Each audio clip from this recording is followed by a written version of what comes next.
읽도록 하겠습니다.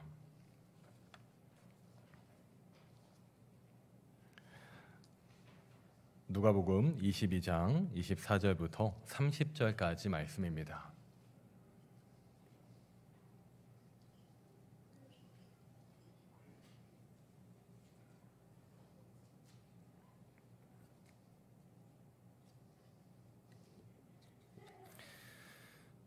저부터 교독하고 마지막 30절은 합독하겠습니다.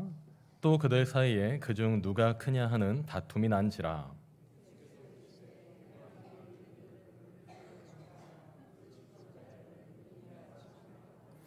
너희는 그렇지 않을지니 너희 중에 큰 자는 젊은 자와 같고 다스리는 자는 섬기는 자와 같을지니라.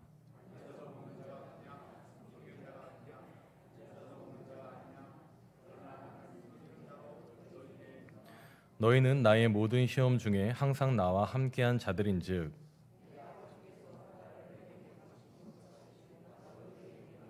합독하겠습니다.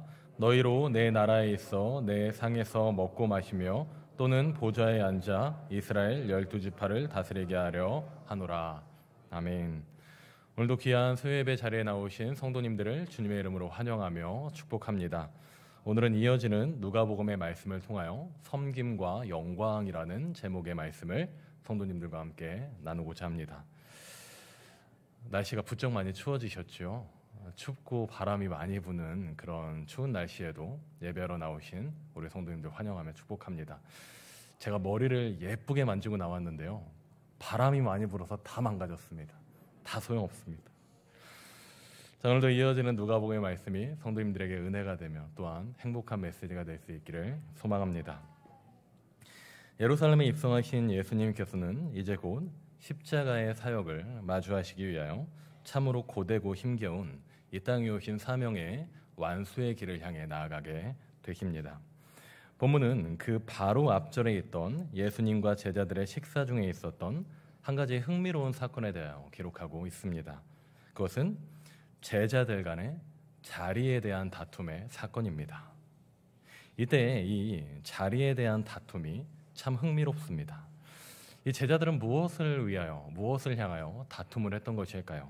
우리 함께 본문의 24절 말씀만 다시 한번 합독하도록 하겠습니다. 시작. 또 그들 사이에 그중 누가 크냐 하는 다툼이 난지라. 아멘. 본문의 24절에 다툼이라 표현된 단어는 헬라어로 필로네이키아라는 단어가 쓰였습니다. 이것은 곧 직역할 때 다툼에 대한 사랑 혹은 이 다툼을 향하는 사랑이다라고 직역하여 표현할 수 있는 이 표현입니다. 이 표현 자체가 참 모호하죠. 참 애매한 그런 표현인 것 같습니다. 그런데 한 신학자가 이 문장에 대하여 표현한 이 견해가 우리에게 참 도움이 됩니다. 크레다노스라는 신학자는 해당 본문의 이 다툼이라는 단어는 다툼에 대한 사랑이다 라고 표현합니다. 다툼에 대한 사랑이다. 그런데 이는 곧 다시 풀이할 때 서로 영광을 사모하여 다툰다라고 해석합니다. 영광을 사모하여 서로 다투게 되었다. 제자들이 영광을 사랑하기 때문에 더 큰 영광을 내가 취하고자, 더 큰 영광을 내가 얻고자 그 마음에 미움이 생겨서 다툼을 일으켰다는 겁니다. 이에 근거한 한 주석가는 또한 이 말씀에 대하여 이와 같이 정의합니다. 예수님으로 인하여 도래하게 될 하나님의 나라가 곧 임하게 될 것임을 안 제자들이 이제는 공공연하게 부끄러운 마음이 하나도 없이 곧 임하게 될 하나님 나라에서의 누가 과연 큰 자인지에 대한 다툼에 대한 사건을 기록한 게 이 말씀의 내용이다라는 거예요. 바로 이때 예수님께서는 여전히 헛된 세상의 가치관을 가진 채 그릇된 가치관으로서 하나님 나라의 영광을 가늠하고 있었던 이 제자들을 향하여 깨우침의 말씀을 주셨는데, 그 깨우침의 말씀이 바로 우리가 나누는 이 본문의 말씀인 것입니다. 예수님께서는 여전히 헛된 세상의 가치관으로 하나님 나라의 영광을 가늠하고 있었던 이 제자들을 향해 이와 같은 깨우침을 주셨습니다. 우리 다시 함께 본문의 25절부터 28절까지의 말씀을 저부터 교독하고 마지막 절은 합독하겠습니다. 예수께서 이르시되 이방인의 임금들은 그들을 주관하며 그 집권자들은 은인이라 칭함을 받으나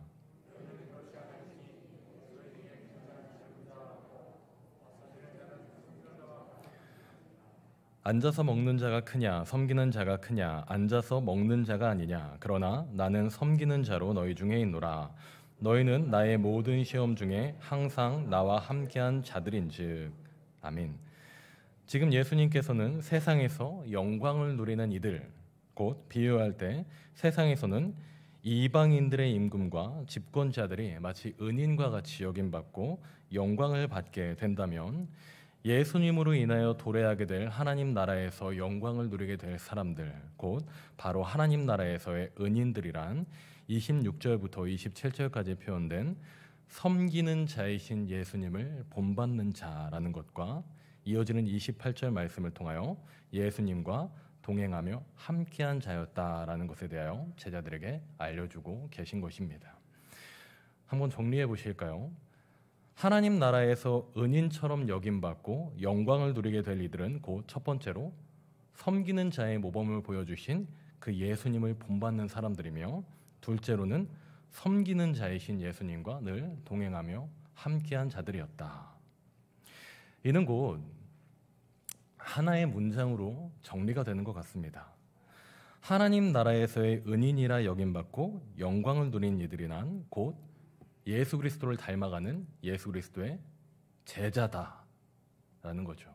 예수 그리스도의 제자된 이들이 하나님 나라에서의 은인처럼 여김받으며 영광을 받는 자의 자리에 오르게 된다. 자, 그렇다면 사랑하는 여러분, 예수님의 제자란 어떤 사람들인가요? 예수님의 제자란 어떤 사람들인가요? 오늘 저는 성도님들과 함께 이 예수님의 제자란 어떤 사람들인지에 대하여 나눌 때 예수님의 제자는 하늘의 영광을 바라보는 사람들이다라고 표현드리고 싶습니다.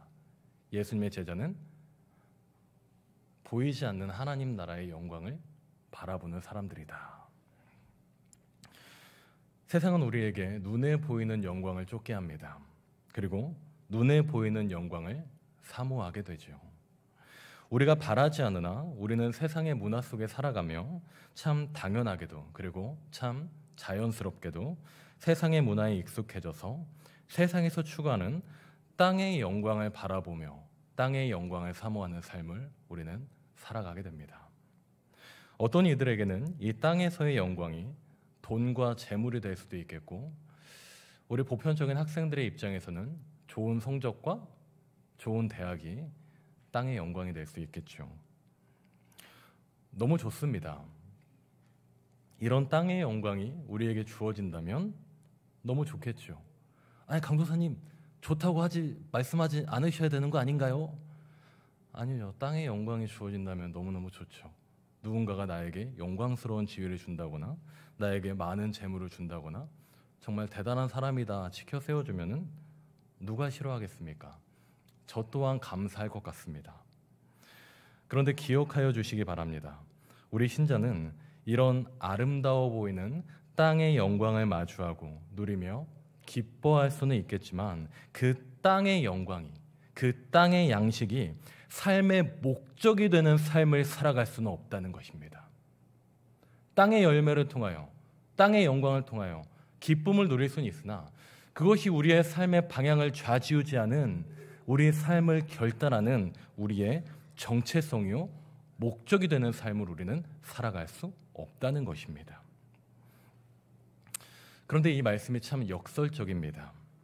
우리는 하나님 나라의 영광을 바라보는 삶을 살아갑니다.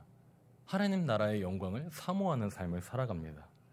오늘날의 신자가 이러한 것을 모르는 신앙인이 어디에 있겠습니까? 하나님의 말씀을 사모하며 그 말씀대로 살아가길 힘쓰며 그 말씀이 지향하고 있는 거룩한 하나님 나라에서의 영광을 사모하며 쫓지 않는 신자가 어디 있겠습니까?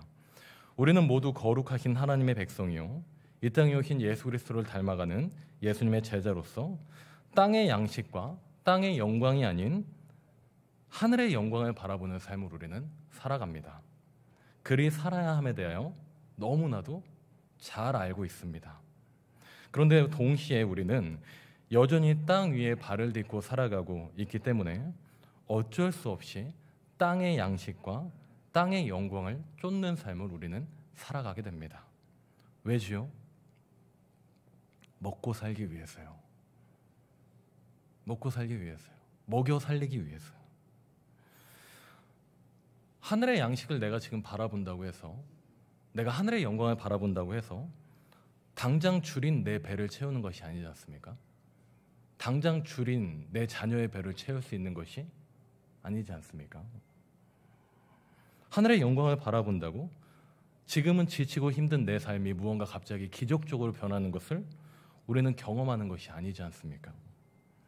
그렇게 우리는 하늘의 양식을 바라보며 하늘의 영광을 바라보며 살아간다고 하면서 동시에도 참 애석하게 여전히 땅의 것에 매여 허덕이며 땅의 양식을 쫓고 땅의 영광을 쫓는 삶을 살아가게 됩니다.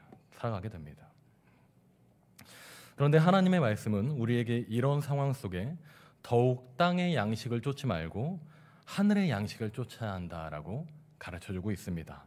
오늘 본문 말씀에서조차 땅의 영광을 바라보지 말고 그 제자들을 향해 하늘의 영광을 바라보라 예수님께서 말씀하고 계십니다.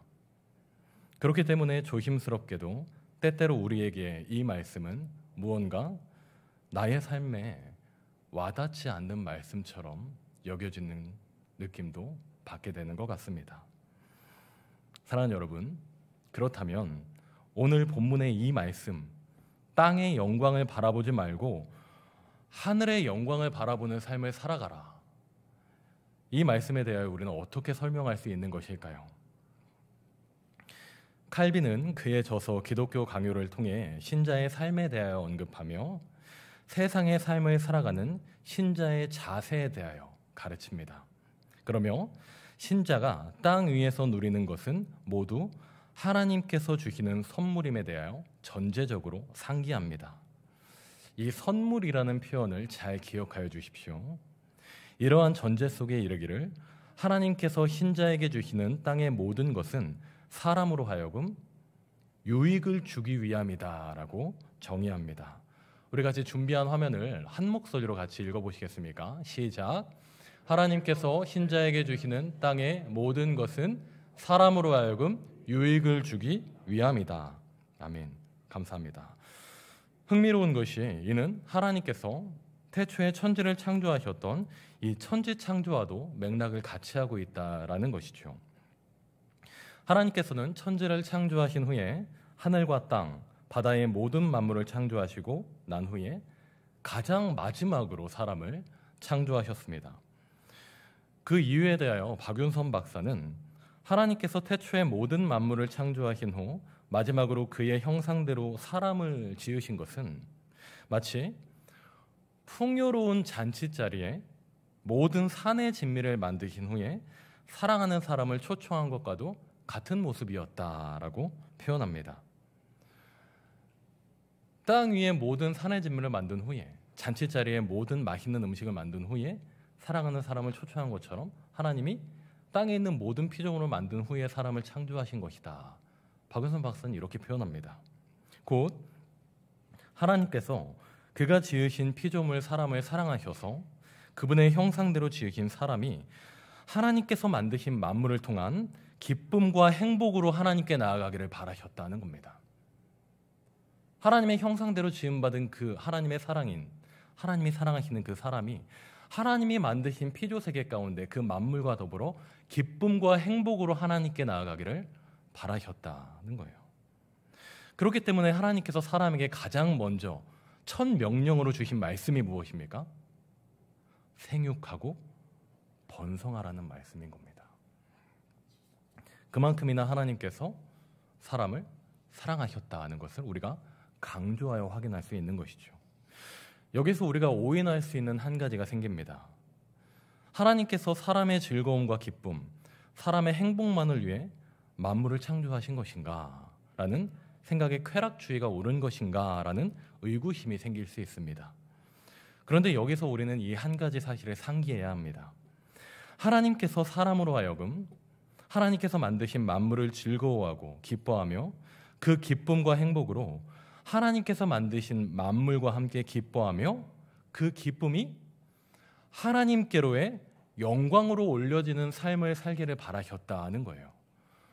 만물을 통하여 즐겁고 기쁜 것에서, 행복한 것에서 끝나는 것이 아니라 하나님이 창조하신 그 창조의 섭리 하에서 하나님이 만드신 창조의 그 만물들과 함께 더불어 행복하며 기쁨으로 그 행복과 기쁨을 통해 하나님께 영광을 드리는 삶을 살아가기를 바라셨다는 겁니다.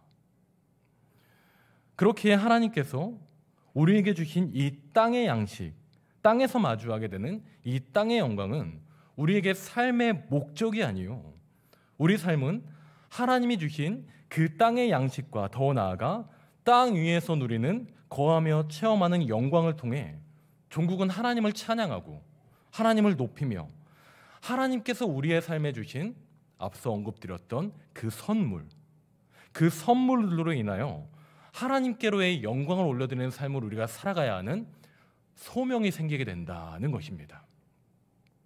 우리가 이 땅 위에서 누리게 되는 하나님이 주시는 땅의 양식, 땅의 것, 또한 하나님의 뜻대로 이 시대를 살아갈 때 하나님이 누리게 하시는 땅 위에서의 영광, 이 모든 하나님이 주시는 선물을 통하여서 우리는 기뻐하며 행복해하며 거기서 끝나는 것이 아니라 다시 그 기쁨과 행복으로 하나님께 영광을 올려드리는 삶을 우리가 살아가야 하는 소명이 생겨나게 된다는 것을 강조할 수 있는 것입니다.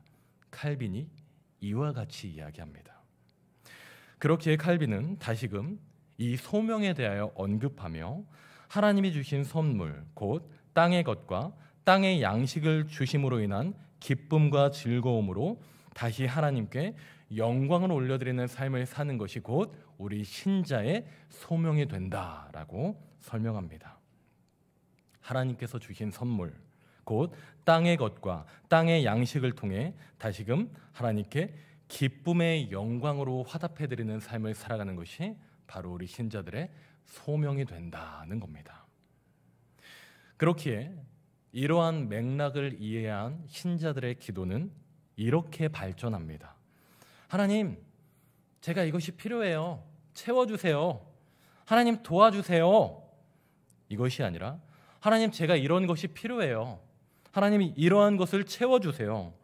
왜냐하면 하나님이 내 삶에 이러한 채우심을 채워주시는 것을 세상에 증거하며 하나님이 나와 함께 하시는 것을 증명할 수 있게 하나님 도와주세요. 하나님, 내 삶에 이러한 약점이 있어요. 내 삶에 이러한 필요함이 있어요. 하나님, 이런 것을 채워주세요. 왜냐하면 내 욕심을 채우고자 하는 것이 아니라 하나님이 나의 필요를 채워주심을 세상 속에 증거하며 보아라, 하나님이 살아계시다. 하나님이 나와 함께 하신다. 나의 약함을 채워주신다는 것을 증명하는 도구가 될 수 있게 하나님, 나의 기도에 응답해 주세요. 이러한 맥락을 이해한 신자의 기도는 이렇게 발전하게 된다는 것입니다. 사랑하는 여러분, 이러한 기도를 하나님께 기도하는 신자의 기도를 어찌 하나님이 흠양하지 않으실 수 있겠습니까? 바라기로는 우리가 이 시대를 살아가며 거룩한 하나님의 백성이요, 또한 이 땅에 오신 예수 그리스도의 제자된 삶을 살아가며 여전히 어쩔 수 없이 땅의 양식과 땅의 영광을 우리는 바라보는 삶을 살아갈 수밖에 없지만, 우리가 바라보는 땅의 양식과 그 땅의 영광은 우리 삶의 목적이 아니요, 우리 삶의 목적은 하나님이 선물로 주신 땅의 양식과 땅의 영광이 곧 하나님 나라로 올려드려지는 하나님께로의 찬양이며 영광이 되는 귀한 신자의 삶을 힘차게 살아갈 수 있는 우리 성도님들이 될 수 있기를 주님의 이름으로 축복하며 소망합니다. 그러며 오늘 본문의 말씀은 우리가 이러한 제자로서의 삶을 결단하며 나아갈 때 하나님 나라에서 존귀한 자라 여김받는 한 가지의 명확한 방법에 대하여 우리에게 가르쳐주고 있습니다. 그것은 곧 그리스도를 본받아 헌신하는 삶을 살아가는 것입니다. 예수님께서는 그의 제자들에게 이르시기를 이 헌신하는 삶에 대하여 섬기는 자라는 용어를 통해 가르치고 계시지요. 우리 다시 한번 본문의 26절과 27절 말씀을 우리가 조금 길지만 합독하도록 하겠습니다. 시작. 너희는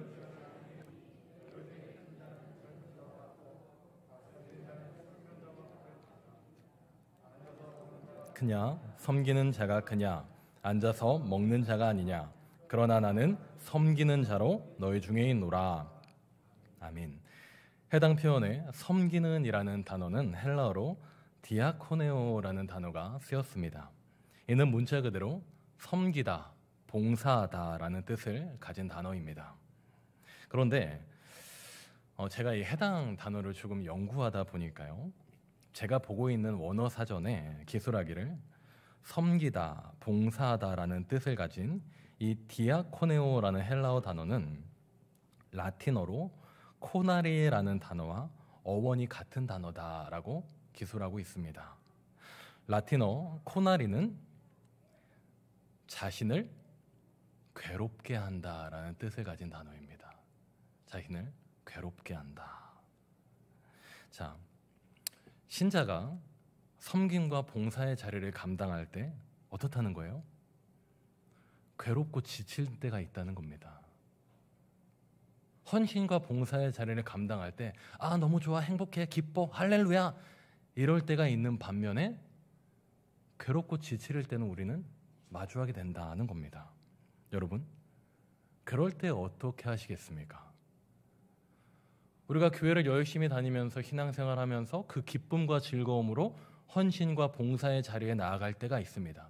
그런데 이와는 또한 반대로 우리가 헌신과 봉사를 감당하고자 할 때 지치고 힘들고 괴롭고 포기하고 그냥 하기 싫은 순간을 우리가 마주하게 된다는 거죠. 여러분, 그럴 때 어떻게 하시겠습니까? 답은 명확합니다. 예수님을 닮아 감당하는 겁니다. 정말 현실적으로 어떤 문제가 있거나 어떤 육신적으로 병이 있거나 정말 부득이하게 이 헌신과 봉사를 내려놓아야 하는 상황이 아니라면 묵묵히 감당하는 겁니다. 왜냐하면 누가 그러한 삶을 사셨습니까? 예수님이 그러한 삶을 사셨기 때문입니다. 우리는 예수님을 닮아가는 그의 제자들 아닌가요? 그럼 그 묵묵함으로 견디신 예수님을 그 모습으로 우리가 닮을 필요가 있는 겁니다.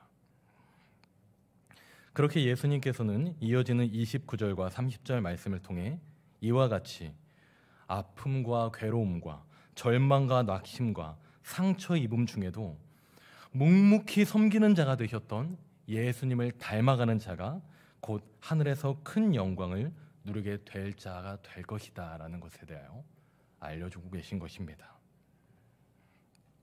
여러분, 제가 신앙생활을 하며 사역을 하며 참 짧은 사역의 경험이지만 이 말씀 사역자가 되기 이전 이 교육부서 간사 사역까지 통틀어 이야기 드린다면 한 7년에서 8년 정도 사역을 한 것 같습니다. 길다면 길고 또한 짧다면 짧은 기간일 수도 있겠죠. 그런데 제가 사역을 짧게 경험하며 한 가지 깨달은 것이 있습니다. 그것이 무엇이냐면, 궁금하시죠? 별로 안 궁금하신 것 같은데요. 제가 사역을 하며 한 가지 짧은 기간 경험하며 깨달은 것이 있습니다. 그것은 우리가 신앙생활을 할 때 무언가 대단한 업적을 남기고 대단한 무언가를 하는 것이 중요한 것이 아니다라는 겁니다. 무언가 대단한 것을 하고 대단한 업적을 남기는 것이 우리 신앙생활에 중요한 것은 아니다라는 거예요. 묵묵히 우리의 자리를 지키며 묵묵히 기도하며 하나님이 나를 보내시는 그 자리를 묵묵히 감당하며 마치 예수님이 보이신 것 같은 끈질김과 묵묵함의 신앙의 길을 걷는 것이 중요한 것이구나라는 것을 깨닫게 됩니다. 그렇게 무게감 있는 신자들, 무게감 있는 신앙인들에게 예수님께서 이렇게 말씀하며 저의 표현으로는 위로해주고 계신 것입니다. 우리 마지막으로 본문의 29절과 30절을 합독하도록 하겠습니다. 시작. 내 아버지께서 나라를 내게 맡기신 것 같이 나도 너희에게 맡겨 내 나라에 있어 내 상에서 먹고 마시며 또는 보좌에 앉아 이스라엘 12지파를 다스리게 하려 하노라. 아멘. 사랑하는 여러분, 우리는 때때로 우리에게 주어지는 헌신의 자리, 그리고 예배의 자리, 기도의 자리, 봉사의 자리를 지키기가 힘들 때를 우리는 마주합니다. 왜냐하면 말 그대로 그 헌신의 자리와 예배의 자리, 기도의 자리, 그 봉사의 자리가 우리에게 행복과 기쁨의 자리가 아니라 지침과 괴로움의 자리가 될 때가 있기 때문입니다. 그렇지만 하나님께서 나를 보내신 바로 그 자리를, 그 헌신의 자리를, 그 예배의 자리를, 그 기도의 자리를 더욱 끈질기게, 더욱 묵묵하게, 더욱 굳건하게 지키심으로 하나님께서 주시는 하나님 나라에서의 더 큰 기쁨의 열매를 마음 깊이 누리며 체험하며 하나님 나라에서의 영광을 훗날 기쁨으로 취하시는 우리 성도님들이 될 수 있기를 주님의 이름으로 소망하며 축복합니다. 오늘은 이어지는 이 누가복음의 말씀을 통하여 첫 번째, 우리는 땅의 영광이 삶의 목적이 아닌 하나님 나라의 영광이 삶의 목적이 되어야 한다라는 것과, 두 번째, 때때로 괴롭고 지칠지라도 우리의 헌신의 자리, 예배의 자리, 그리고 기도의 자리를 더욱 묵묵하고 꿋꿋하게 지켜내야 함에 대하여 성도님들과 함께 말씀을 통하여 나누었습니다. 이 말씀을 기억하며 이어지는 이 기도의 시간에도 더욱 하나님과의 깊은 교제의 시간으로, 또한 하나님이 주시는 은혜를 취하며 누리는 시간으로 나아가시며 하나님이 주시는 은혜를 마음 깊이 누리는 우리 성도님들 될 수 있기를 소망합니다. 함께 기도 제목 읽으시겠습니다. 우리 한 목소리로 같이 읽어보겠습니다. 시작. 하나님 나라의 영광을 사모하며 더욱 헌신의 자리, 예배의 자리, 기도의 자리를 지키게 하소서. 아멘. 우리 한 번만 더 합독해 주시겠습니까? 시작. 하나님 나라의 영광을 사모하며 더욱 헌신의 자리, 예배의 자리, 기도의 자리를 지키게 하소서. 아멘. 이러한 기도 제목으로 함께 기도하며 나아가도록 하겠습니다. 하나님, 오늘도 이렇게 주님께 나와서 예배하며 또한 말씀으로 은혜 나눌